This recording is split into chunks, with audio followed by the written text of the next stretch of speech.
Inside the financial meltdown and crumble of Uganda's third largest private commercial bank, the Crane Bank, are several factors. At the horizon is the aspect of less capital injected in the country's productive sector, agriculture. In the current status of the economy, it affects people like for example, if there's no money in productive sector and I've borrowed money I can't produce, I've borrowed for example 100 million. When I go to trade, I am making losses. My house goes. That means the economy is doing badly. I have traded, I cannot make money. So it means the economy is doing badly. Now that's why you see non-performing loans. But underneath is the diversion of depositors' deposits by the proprietor of the bank to develop his private real estate business. This not excluding the directors of the bank. The bank is going down, but the directors are going what? High. It means they're using the bank to fund the activities of their individuals. The best we must do is first, as the current bank has come in, is to bring the manager down so that he doesn't be like a bank. Now, we are meant to understand that this has been an inside job involving even shareholders of the bank who should not be left to walk scot-free. In this case, the shareholders of Crane Bank must be brought to book. One, why are you growing and the bank is dying? Where did you get this investment? And how you do it is, even if it means you have opened another company, X, we remove the veil and I say, what did you do? You used this money to do X, Y, and this. Was there unethical behavior in the bank? Yes, we deal with it. And so, the Crane... Mafabi says to recapitalize Crane Bank, the central bank should be interested in attaching assets of the proprietor of the bank, SudhirRupaleria, directors and shareholders involved in a systematic financial meltdown of the bank. Exactly. And I see no reason why you should come here and they get taxpayers' money to go and pay depositors. No. We have lost assets with the Crane Bank. Personally, I have. So if I can lose an asset, why should the Sudirh not lose an asset? You remember Munyonyo. We have investment, we put there $30 million.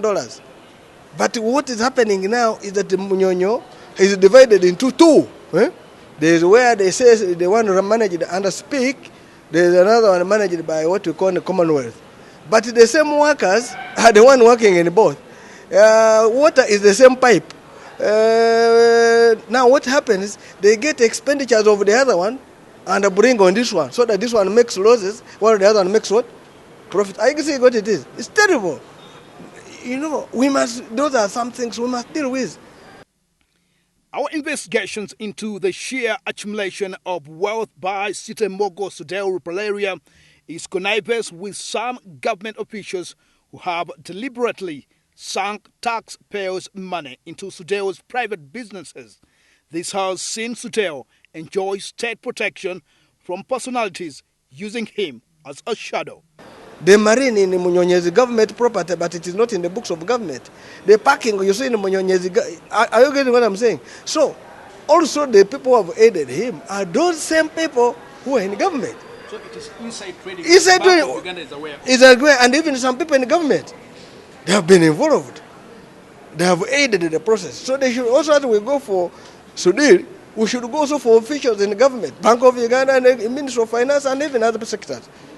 The biggest contributing factor into the collapse of Crane Bank was negligence of the central bank to monitor and take action against Crane Bank management when they started realizing that the bank was struggling in its operations.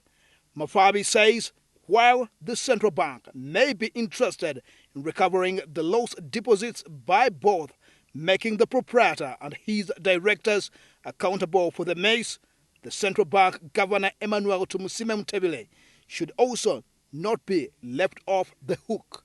First and foremost, Bank of Uganda, where have they been? They have seen inside trading. What did they do? They have seen the shifting of cash to wrong or to non-performing activities. What did they do? There is a supervisory. So Bank of Uganda cannot run away. And if they cannot run, we should also hold Governor Bank of Uganda with his team accountable for the economy. And in most cases, the accountability does not mean only talking. People should go through zero. People should make it good. However, being the third largest private bank in Uganda, its collapse has serious adverse financial implications on the performance of other private banks in the banking sector. Crane Bank alone is a big economy. It's the third, well, it was named as the third, is it rated third in the banking sector? If it goes down, that means a third of the country is in problems. I'm getting it. Now, if a third of the country, what will happen now is that to get the taxpayers' money meant for hospitals, meant for roads, meant for water, meant for schools, meant for, schools, even universal inclusive, that's when you see fees going high. Now, instead of going to invest in those ones, you must pull that money and come and bail this bank, which was brought down by the owners, by people in the government, by even leadership knowing it. So that is the economic failure. But what should be done to recapitalize the Crane Bank without taking seizure of assets of the proprietors? As much as you're going to bring an investor, it's like you are going to bring an investor in a already shrinking thing. So you must make it attractive.